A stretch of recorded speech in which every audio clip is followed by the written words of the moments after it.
Bismillahirrahmanirrahim. Alhamdulillahirabbil alamin wassalatu wassalamu ala rasulil karim wa ala alihi wa sahbihi ajmain. Qala rabbi shrah li sadri wa yassir li amri wahlul 'uqdatam min lisani yafqahu qawli wa la haula wa la quwwata illa billahil aliyyil azim. Tuan-tuan dan puan-puan yang dirahmati Allah, bertemu lagi kita di siri Qalbil Quran yang ke-22. Kali ini saya ingin mengajak tuan-tuan meneliti satu baris yang membezakan kalimat tersebut dengan kalimat yang lain di dalam Al-Quran, iaitu penggunaan baris dhammah di atas ala, alaihu di dalam surah Al-Fath. Ini menjadi kontroversi, menjadi persoalan banyak orang. Kenapa penggunaan alaihu, padahal semua ayat dalam Al-Quran pakai alaihi. Ini satu-satunya di dalam Al-Quran kalimat ala ada hu di belakangnya, alaihu. Jadi sama-sama kita ikuti penjelasannya. Ayat dalam surah Al-Fatah ini berbunyi, a'udzubillahi minasyaitonirrajim, wa man awfa bima ahada alaihi Allah. Dan ayat seperti ini, penggunaan hu ini ada dua saja dalam Al-Quran, iaitu wa ma ansanihu illa syaitan. Sepatutnya wa ma ansanihi, dan penggunaan ahada alaihi Allah sepatutnya. Tetapi kenapa penggunaan seperti ini hanya ada dua sahaja di dalam Al-Quran? Mari kita ikuti perbahasannya.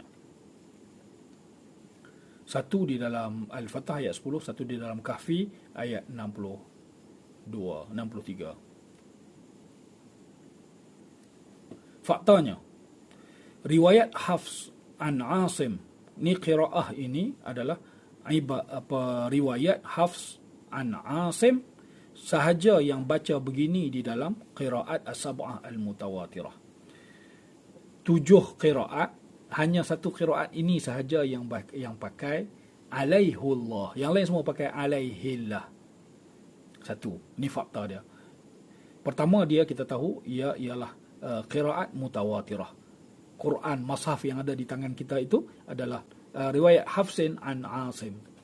Ini mutawatirah yang kita pakai. Ini dituntut supaya kita berpegang, tidak mempertikaikan soal riwayat ini. Kerana riwayat ini sudah dibincang panjang oleh para ulama, menentukan bahawa dia adalah mutawatirah. Mutawatirah ini juga hadis yang diriwayatkan oleh para sahabat secara berkelompok. Mutawatirah ni secara berkelompok yang mustahil berlaku penipuan kerana ramai yang mendengar riwayat mutawatirah ini. Baik, riwayat mutawatirah, riwayat daripada satu kelompok kepada satu kelompok. Dua, ia adalah lughah Quraisy. Pembacaan alaihu itu penggunaan bahasa Quraisy betul. Kerana Al-Quran ini kan diturun dalam 7 bahasa.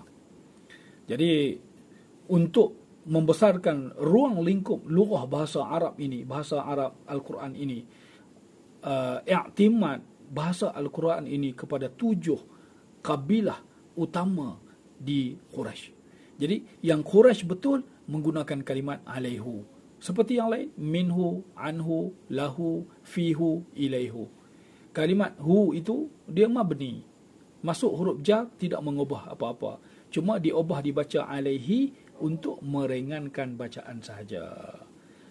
Yang ketiga, tidak menjadi isu besar pun kerana Al-Quran diturunkan dalam 7 bahasa. Maknanya baca alaihullah itu sebenarnya tidak menjadi isu besar. Tetapi orang yang tidak tahu, dia mempertikaikan, dia gembar-geburkan seolah benda ini satu kesalahan Al-Quran. Dalam Al-Asas fi Tafsir li Sa'id Hawa rahimahullah, dia menyebut asal alaihu adalah berbaris dhammah. Seperti anhu, minhu, lahu, yang asalnya huwa itu, hu yang ada di belakang ala tu, dia mabni.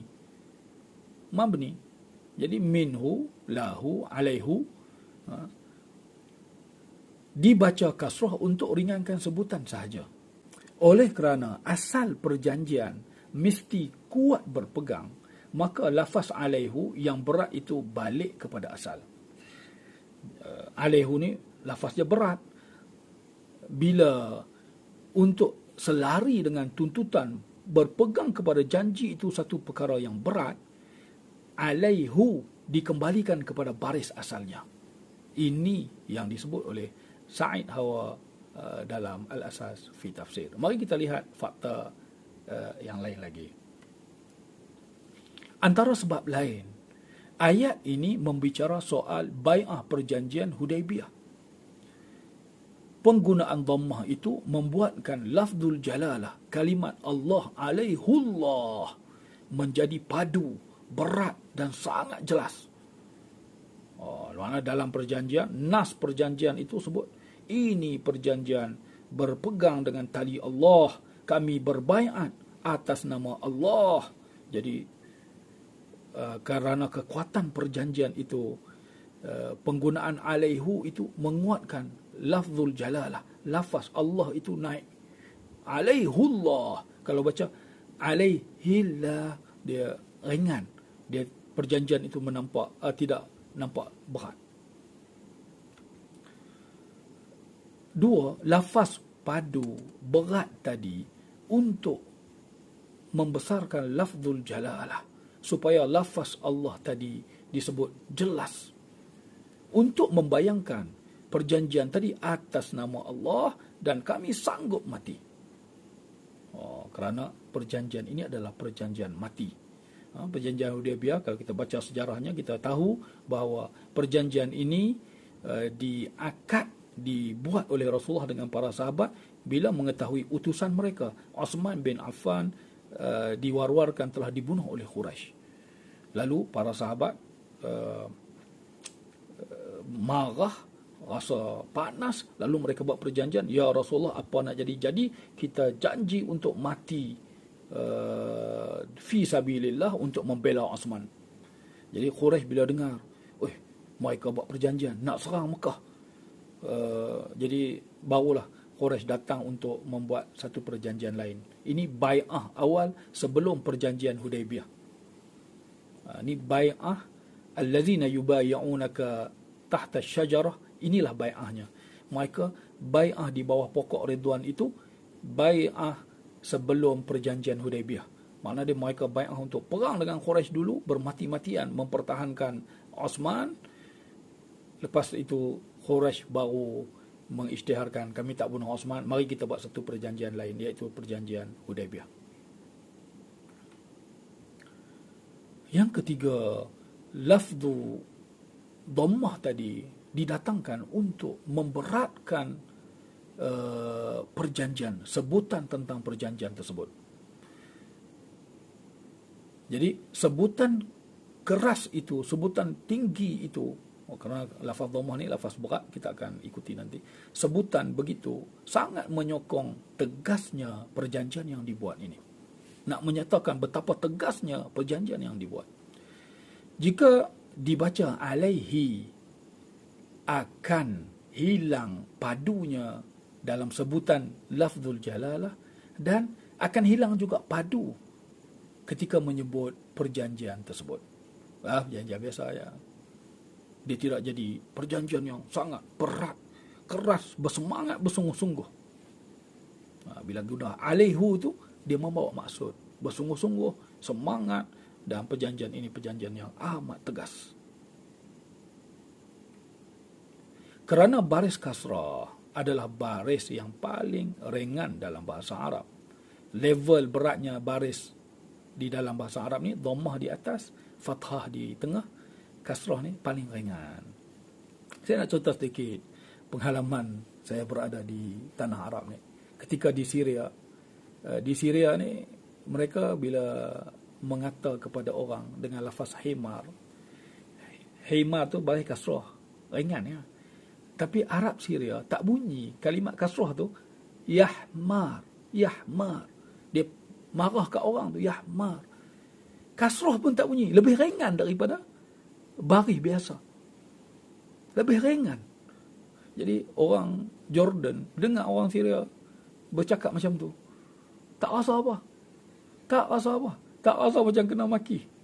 Tak rasa. Masya Allah. Tetapi bila saya pergi ke Mesir, di Mesir pakai apa tau? Humar. Ya Humar. Ush, terkejut saya kali pertama saya dengar kalimat itu dipakai.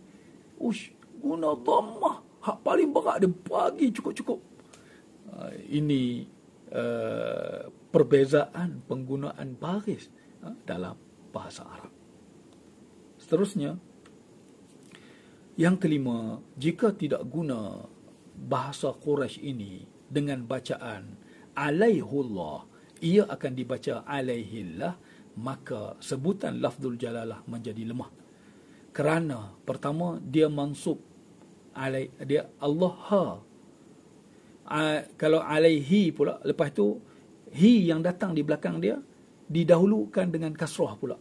Alaihillah, dia ringan, dia jadi lemah sebutan dia. Tapi alaihullah, dia berat, tegas, kuat, padu kalimat yang dipakai. Ini menyebabkan ulama mengulas kenapa alaihu dikembalikan kepada asal penggunaan dhammah di atasnya. Momentum perbicaraan, siyagul kalam itu sangat selari dengan tuntutan makna. Tuntutan makna nak memberitahu perjanjian ini keras, perjanjian ini sangat serius, perjanjian ini sangat bersungguh-sungguh untuk memerangi Quraisy. Sangat selari. Jadi kerasnya itu selari. Perjanjian dengan Allah sangat selari dengan tafkhim lafzul jalalah. Bila perjanjian ini menggunakan nama Allah, kami akan bai'at atas nama Allah yang kami akan bermati-matian. Jadi penggunaan lafzul jalalah di situ, guna alaihullah itu sangat selari dengan perjanjian yang menggunakan nama Allah. Dan suasana dialog juga sangat selari dengan tuntutan agar berpegang teguh dengan janji Allah. Jadi kalau janji itu janji biasa, dia hambar sahaja. Tetapi ini janji atas nama Allah, janji untuk mati. Jadi kesungguhannya itu sangat selari dengan penggunaan dhammah seperti itu. Dr. Fadil Samirai ada menyebut bahawa perjanjian ini adalah perjanjian yang terberat, kerana dia adalah perjanjian alal maut, perjanjian untuk mati. Faja'a, maka ayat tadi didatangkan dengan asqalil harakat. Allah Ta'ala telah mendatangkan dengan harakat yang paling berat, ma'a asqalil uhud, bersama dengan janji yang paling berat. Maka reason menggunakan dhammah di atas hu itu telah kita bincangkan betapa panjang ulama mengulas penggunaan tersebut dan sangat memberi implikasi yang besar kepada makna ayat tersebut.